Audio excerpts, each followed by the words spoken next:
ধাত্রীগ্রাম অঞ্চল তৃণমূল কংগ্রেসের উদ্যোগে মুখ্যমন্ত্রী মমতা বন্দ্যোপাধ্যায়ের দ্রুত সুস্থতা কামনা করে ধাত্রীগ্রাম এলাকায় অবস্থিত তারামা মন্দিরে পুজো দিলেন তৃণমূল কংগ্রেস কর্মীরা। এদিন শুক্রবার আনুমানিক বেলা 11:30 নাগাদ। উল্লেখ্য, মুখ্যমন্ত্রী মমতা বন্দ্যোপাধ্যায় গতকালই নিজের বাড়িতে পড়ে গিয়ে চোট পান মাথায়। তারপর তাকে SSKM হাসপাতালে চিকিৎসার জন্য নিয়ে আসা হয়। এরপর এদিন শুক্রবার তার দ্রুত আরোগ্য কামনা করে তারামা মন্দিরে প্রার্থনা জানালেন তৃণমূল কংগ্রেস কর্মীরা। হাজির ছিলেন ধাত্রীগ্রাম পঞ্চায়েতের পঞ্চায়েত প্রধান অশোক চৌধুরী, শিক্ষক নেতা প্রতাপ রায় সহ অন্যান্য তৃণমূল কংগ্রেস কর্মীরা। পক্ষ থেকে এসেছি সকলে। আমাদের এখানে ধাত্রীগ্রাম অঞ্চল তৃণমূল কংগ্রেসের পক্ষ থেকে পুজো দিচ্ছি আমরা আমাদের ধাত্রীগ্রাম তারামা মন্দিরে। গতকালকে মুখ্যমন্ত্রীর অসুস্থতার কারণে যাতে তিনি তাড়াতাড়ি সুস্থ হয়ে ওঠেন সেই কারণে পুজোটা দেওয়া।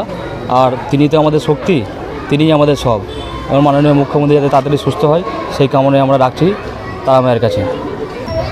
আজকে আমরা সবাই জানি যে গতকাল আমাদের মাননীয় মুখ্যমন্ত্রী মমতা বন্দ্যোপাধ্যায় কোনো এক কারণে হয়তো চোট পেয়েছেন, তার মাথা ফেটে গেছে এবং তার দ্রুত সুস্থতার কামনার জন্য আমরা আজকে এই মন্দিরে এসেছি।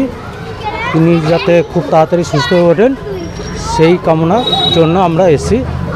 আমরা সবার কাছে অনুরোধ করব যে আপনারা প্রার্থনা করুন আমাদের মাননীয় মুখ্যমন্ত্রী যাতে খুব তাড়াতাড়ি সুস্থ হয়ে ওঠেন এই কামনা করুন।